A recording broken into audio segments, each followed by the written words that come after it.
Olvidados por Andrómeda presenta Halloween, especial de Halloween 2025. Relatos de terror.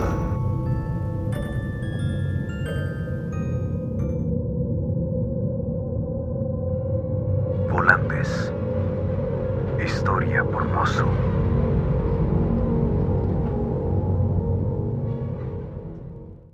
¿Qué onda, pibe? Soy yo, el Mozu.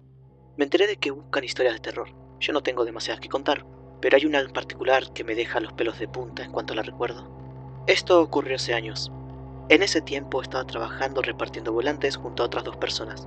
Ese era el día de pago. Pero la alegría no duró mucho. Y no solo porque tuvimos unos problemas ese día con el personal, sino porque estaba oscureciendo más rápido de lo habitual. Daba a mala espina, la verdad.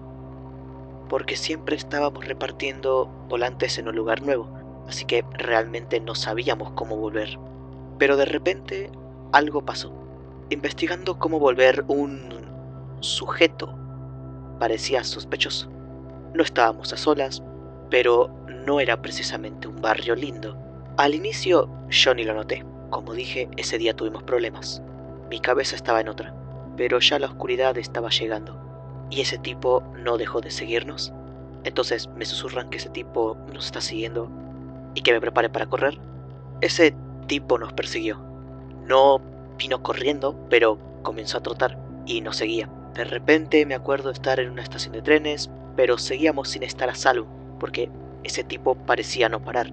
Seguíamos avanzando, pero ya era de noche. De repente uno de mis compañeros dice que nos escondamos en un estacionamiento.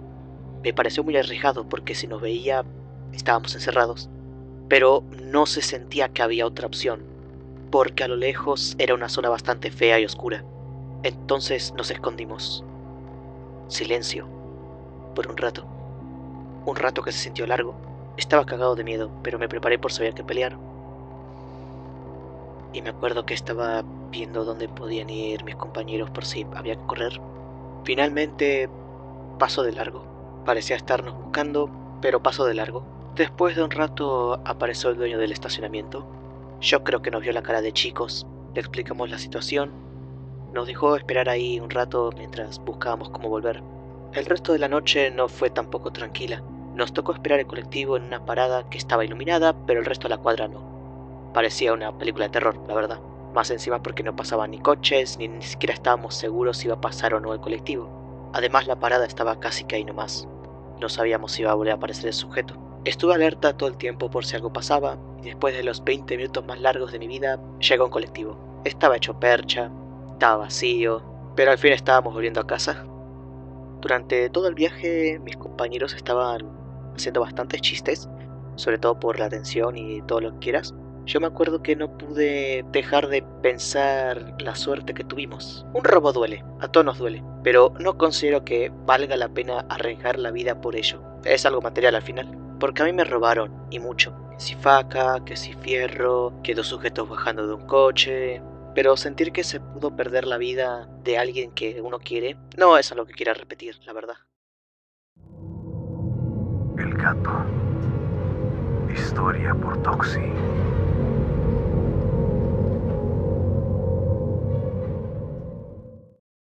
Yo soy de las personas que sacan a caminar a sus mascotas a altas horas de la noche. Estamos hablando de tal vez 1 o 2 de la madrugada. Lo que les voy a contar sucedió en una de estas salidas. Eran alrededor de la 1:30 de la mañana y yo estaba sacando a mi perrita por la zona de perros de la unidad residencial donde vivo. Para que se hagan una idea, está en la parte de los edificios y detrás de esta hay una zona de alta vegetación. No es lo suficientemente espesa como para ser un bosque, pero sí está bastante descuidada a razón de que casi no le dan mantenimiento. La cuestión es que ahí hay un sendero que está iluminado por farolas. Yo estaba caminando con ella y a la distancia alcancé a ver una silueta que estaba en el piso. Cuando me acerqué más me di cuenta que dicha silueta era un gato y pues mi perrita se me adelantó un poco como para ver al gato y pues yo dije como pues de pronto está dormido y ya saltar corriendo, y entonces yo fui detrás de ella para que de pronto no fuera a pelear con el gato, pero es la cuestión, cuando se acercó demasiado no hubo reacción por parte del gato, por lo tanto yo me terminé acercando y pues vi el gato y lamentablemente pues los ojos los tenía plenamente abiertos, no reaccionaba y no respiraba, entonces lamentablemente sí, estaba muerto. Yo seguí pues el camino con mi perrita y pues la cuestión es que siempre le di una vuelta como de unos 10 minutos aproximadamente y para regresar teníamos que regresar por esa misma zona. Cuando pasamos cerca al gato me di cuenta de algo un poco sutil pero se podía ver, y es que el gato originalmente su cabeza estaba reposada contra una grieta que había en el pavimento. Y cuando dimos ese segundo pase me di cuenta de que la cabeza estaba un poquito más alejada de la grieta. Y no estamos hablando de una poquita distancia, estamos hablando de casi 15-20 centímetros. Y había otro cambio, y es que el pelaje del gato pasó de un punto de ser completamente liso a estar enmarañado, como si algo lo hubiese manipulado en esos 10 minutos en los que estaba caminando con mi perrita. Entonces eso me llamó la atención y pues yo seguí caminando porque verdaderamente ya era una hora bastante alta de la noche, ya quería dormir y toda la cosa. ¿Y qué viene a pasar? Que yo sentí un sonido de pasto moviéndose. Para que se hagan de cuenta, detrás de donde estaba yo, a unos 20 metros, estaba el cercado que limita la unidad hacia allá, zona de nadie, o sea, zona que no le pertenece a nadie, y allá hay una hierba lo suficientemente alta para que una persona pueda meterse.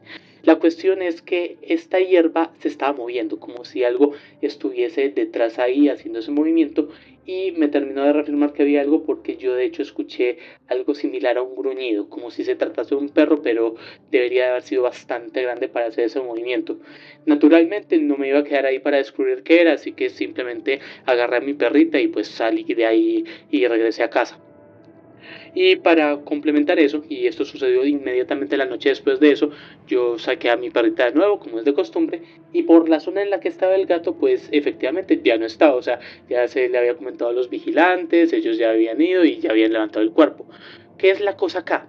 Que a los pocos metros de donde originalmente estaba el gato, cuando estaba caminando con mi perrita, ella se detuvo de golpe, o sea, ella empezó a actuar bastante extraño, ella empezó a ver hacia el cielo. Háganse de cuenta como que no estaba viendo directamente enfrente de ella, sino que de hecho estaba levantando bastante la cabeza y de la nada empieza a ladrar. Y no era como un ladrido como normal, sino que era bastante enérgico. Y pues verdaderamente yo no lograba ver a qué le estaba ladrando. Pensé que era tal vez alguna lechuza o una paloma que estaba por ahí, pero viéndolo bien no se veía absolutamente nada. Y el hecho de que fuese tan cercano de donde estaba el gato la noche anterior, pues verdaderamente me...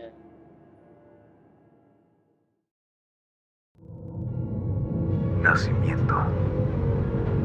Historia por Geriarquian.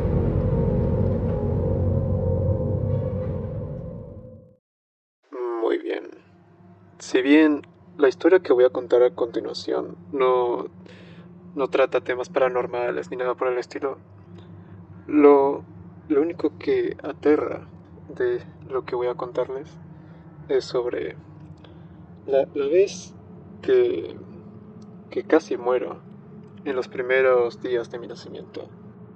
Yo soy el primer hijo varón de mis padres, ¿sí? Y eso no les agradaba a cierto sector de la familia. No tengo entendido en cuál de los dos, si de mi papá o de mi mamá, pero solo sé de que me habían echado un mal de ojo cuando yo nací por ser el primer varón de mis padres. Y en esos días, después de haber nacido, yo me la pasaba vomitando, defecando, así sin parar. Y por más que me llevaban al doctor, me decían, no, a este niño no le pasa nada. O sea, no había nada anormal en mí, pero aún así, yo seguía teniendo esos problemas. Lo que llevó a una enfermera a decirle a mis papás de que me tienen que sacar del hospital y llevarme a otro lugar porque no tiene nada que ver con la medicina común. Me tenían que hacer más una limpieza espiritual. Y en eso mi mamá estaba escéptica respecto al tema, pero mi papá me fue llevando con una señora que me anduvo tratando así en tema espiritual, pero el tema era de que mi mamá tenía que ir conmigo. Y no sé cómo, pero mi papá terminó convenciendo a mi mamá para que me lleve con esa señora que me anduvo haciendo esa limpieza espiritual del mal de ojo y tal. Porque tenía que estar acompañado de mi madre para poder sanar. Y eso siendo recién nacido, ¿no? Yo casi muero. Casi muero por desnutrición. Y ahora cuando me enteré de esto, me quedó como algo extraño de cómo tienes que ser para desearle eso a tu propia familia. Desearles este mal. Pero bueno, aún así, qué bueno que me pude salvar de eso. Porque si no, ni siquiera estaría aquí. Ni siquiera me encontraría donde estoy ahora. Eso es todo. La Llorona. Historia por Sammy.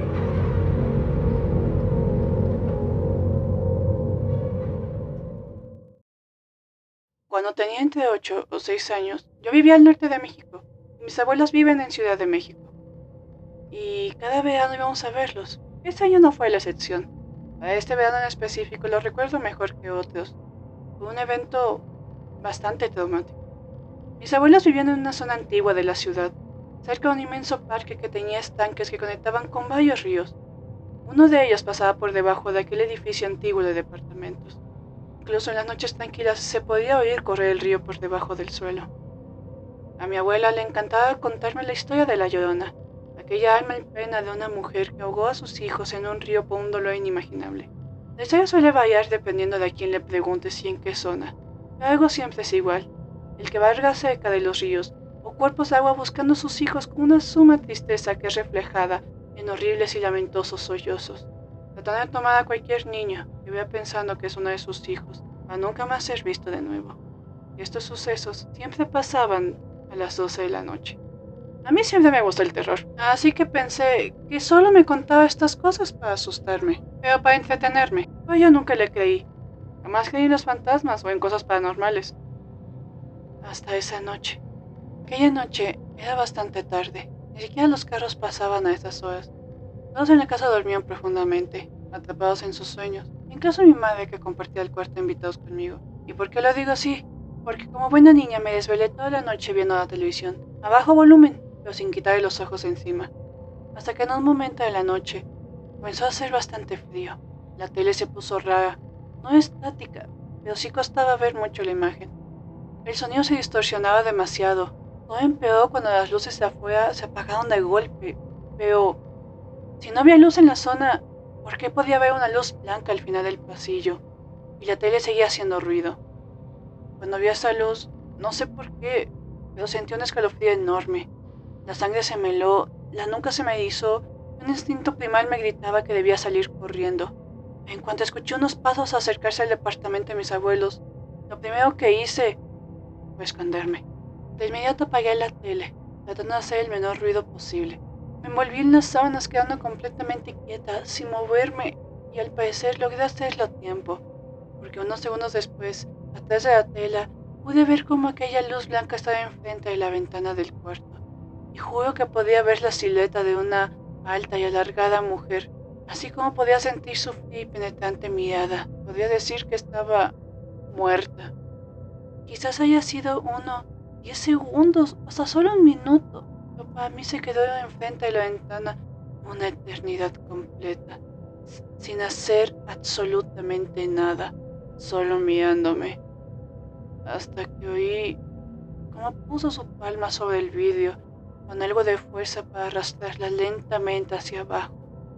En cualquier otra situación hubiera pegado un brinco por el susto repentino, pero me quedé firme, como roca, y creo que eso la enojó, porque comenzó a golpear el vidrio con las yemas de sus dedos, lenta y suavemente, y poco a poco lo hacía más fuerte y rápido, hasta que en un punto de manera sucesiva pasó de las yemas a las uñas. Me notaba desesperada para este punto, por su fuerza al hacer el ruido. Deseaba llorar, pero el terror me tenía totalmente congelada, aunque parece ser que ella me ganó, porque empezó a llorar. Ahora estaba golpeando con más furia la ventana, con la palma abierta, y su sollozo se volvió un llanto desesperado. Parece que se hartó de esperar mi reacción, porque golpeó ambas manos con el vidrio, incluso rasguñándolo y tratando de abrirlo a toda costa. ¿Cómo mi mamá no oía eso? Los llantos, los golpes, La vecina de enfrente siempre era chismosa. ¿Cómo no oía esto y se asomaba? ¿No escuchaba nada? A todos casualmente tenían el sueño pesado. Es un sueño, ¿verdad? Debía ser un sueño. O más bien una pesadilla. Una horrible, espantosa y pesada pesadilla. Esto no es real. Esto no es real. Esto no es real. Esto no es real. Esto no es real. Me repetía sin descanso en mi mente, deseando que esto acabara, que alguien me despertara, que ya acabara. Deseaba tanto llorar, temblar, gritar, pedir ayuda, correr por mi vida. Pero algo dentro de mí me decía con mucha fuerza: no hagas nada, no te muevas, ni hagas el más mínimo sonido. Obedecí deseando sobrevivir a esa cosa. Costó bastante, pero al parecer funcionó. No sé cuánto tiempo pasó, pero aquel espíritu dejó de golpear el vidrio. ¿Se habrá ido o era una trampa? No lo sé, pero no me movería de todas formas. Sin importar que, si tengo que estar toda la noche así, lo haría. No me movería para nada. Aunque quién sabe cómo, pero de alguna manera logré quedarme dormida. Tan solo cerré los ojos unos momentos y al abrirlos, era de día. Los pájaros cantaban y mi abuela y mamá estaban en la cocina. Se les oía tararear la música de la vieja radio de mi abuelo. El suspiro que solté aquella mañana dudo que se vuelva a repetir. Estaba tan agradecida que me decía a mí misma que efectivamente todo fue una horrible pesadilla. Mi imaginación jugó cruelmente conmigo, ¿no? Era un alivio, ¿verdad? Eso pensaba, hasta que vi a la ventana, quedándome helada viendo cierta cosa que provocó una pregunta que me sigue persiguiendo a día de hoy. ¿Esos rasguños siempre estuvieron ahí?